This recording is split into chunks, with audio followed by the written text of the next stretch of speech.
On this video, we talk about how you are not a self-improvement project and how there is nothing wrong with you. Stay tuned.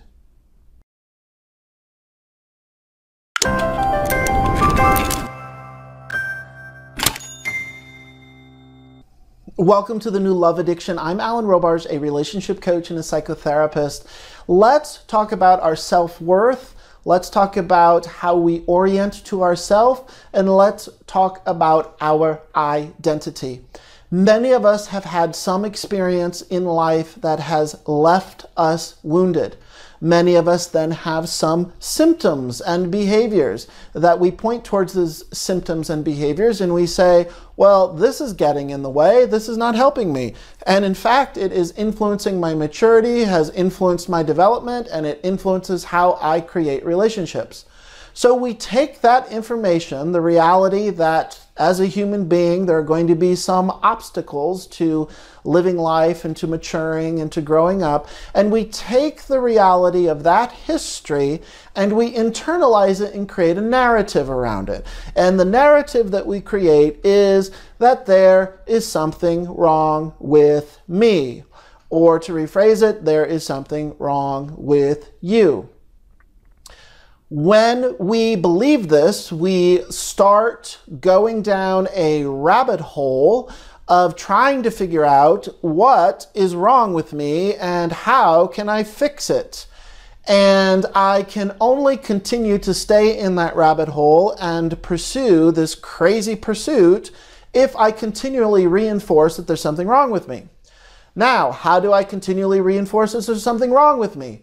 I will collect evidence. I will look out into the world that's reflected back to me, and when something does not go my way, I will record it in my mind and say, you see, this is why that happened. That relationship failed because obviously I'm screwed up and I do not know how to be in a relationship. There must be something wrong with me. In fact, I already know that there's something wrong with me, and now I have more proof. In addition to these external experiences of collecting evidence, what we also do is constantly reinforce this through our own negative thinking. So this has to do with our negative self-talk. There's something wrong with you, there's something wrong with you, you're messed up, you're broken, you're really broken, you have a mental illness, we have all the proof, we've looked in the DSM-5, we have the diagnosis, and because you have these symptoms and you are challenged in these areas of these states of mind, now we can conclude that you are less than a human being, there's something wrong with you, you are broken, you need fixed. In addition to collecting the evidence, as I said, we are then reinforcing this through the negative thinking. And then what happens next? Well, we need to change. We just cannot wait to be a different person. I can't be me. I need to be a different person. Why would I want to be me? There's something wrong with me. So I'm back in the rabbit hole, not only trying to figure out what's wrong with me, but now I'm trying to heal, and I'm trying to look towards other healing modalities. I'm looking to things outside of myself and saying, well, I obviously need something because I'm lacking. I'm lacking, I'm lacking, I'm lacking, I'm lacking. This whole ideology is a form of aggression and a form of shame. You are shaming yourself. You are caught in a shame cycle. This whole way of thinking is a form of aggression, meaning you're being hard on yourself. When I ask people, when I ask clients, when I say, are you being hard on yourself? 99.9, or I'll drop it down, say 99.7% of the people easily can identify and say, yes, I'm being hard on myself. It is a standard practice. It's how people orient. It's what they do on a regular basis. They collect evidence that there's something wrong with them. They find the narrative, the framework, the educational information, or the external markers that are naming your identity, and you say, oh good, now I can solidify around this, I'm going to internalize it. And then they keep the whole thing going with self-aggression and with shaming themselves. Now, in addition, on top of this, they drive themselves crazy because now they have a project. They're not thinking that they're a human being. They're no longer able to sit in the fullness of their brilliance and in the fullness of their brightness, or in Christian terms, that song, what's that song? The light of mine is going to shine. Like, I can't even think of it in this moment. But we have this light. Don't put your light, under a bushel, or whatever that one's about. My point is that we disconnect from our own basic goodness, and that we disconnect from our own worth, and we disconnect from knowing our fundamental right as a human being to be okay with who you are. Now, I'm not introducing fantasy. You might have bipolar disorder. Duh, you have it. I mean, that's just who you are. You might have PTSD. That's just who you are. You might be diagnosed, you could have a personality disorder, like your narcissistic personality disorder. You have an attachment injury. You grew up in a family that ignored you, and this has greatly impacted how your brain is mapped, and this greatly impacts how you create future adult relationships. I'm not challenging that. That is very legitimate. These are things that we just in reality look at and say, well, that's interesting. Now I have to figure out how to work with my state of mind, and I'm calling this state of mind bipolar disorder. Okay, great. What a wonderful challenge that you're going to have in your life, that you get to be curious and learn how to work with your mind.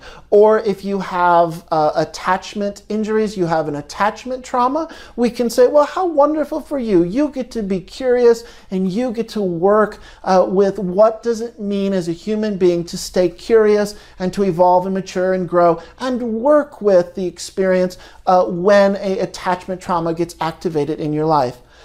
Even if you have any of these diagnosable scenarios, even if you have any symptoms, or you're exhibiting inappropriate behavior, inappropriate thinking, or quite honestly, you're just a little crazy sometimes, because the mind, that's an experience of mind.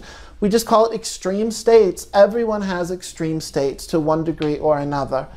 Now, if you have any of those things, does that mean that there's something wrong with you? No, it doesn't. You're lovely. You're a lovely human being. You still have basic goodness. You might need to learn some skills to work with those other states of mind, but you don't need to disparage your worth. You don't need to believe in shaming yourself. And you please, oh, by all means, please, stop treating yourself like a self-improvement project. If you're a self-improvement project, you're not living your life, because you're focused on some fantasy that one day you're going to be a better, shinier person. One day you're going to be a new, better version of who you are. And what that means, let's pretend that takes 2 years, 5 years to become that better, shiny, wonderful, amazing, healed person. You're going to be healed. Finally, one day you're healed. If you're a self-improvement project, that's a profound act of aggression towards yourself today, right now, in this present moment, because you're not accepting who you are.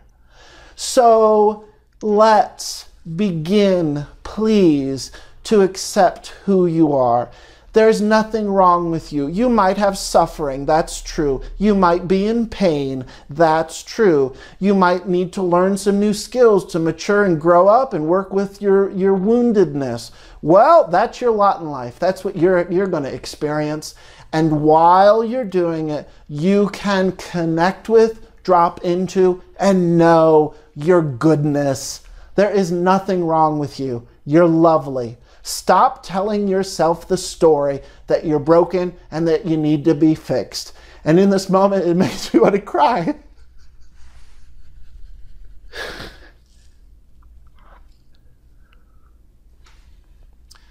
It makes me want to cry. I sincerely wish you freedom from the burden that there's something wrong with you. Honey, there is nothing wrong with you. Take care of yourself and tap into your own basic goodness. You're going to be okay. mature, keep going, one foot in front of the other, and continue to stay curious about your experience. And as you do this, you don't need to remind yourself that you're broken or you're a mess. You're not. You're fundamentally okay. You're doing okay. I hope this was helpful. I didn't realize I was going to have that emotion, that strong emotion come up. I'm very passionate about this because this is my history. I have a history of being shame-based and identifying with shaming myself. And the process out of that is to realize there's nothing wrong with me. And I'm sharing with you, please follow the same path, connect to your basic goodness, and you can give up. You can give up this crazy, crazy job of making yourself a self-improvement project. I hope this was helpful. If you like this video, please subscribe to this YouTube channel. And also, if you want to learn more about me, you can at alanrobarge.com. And thank you for watching. Bye.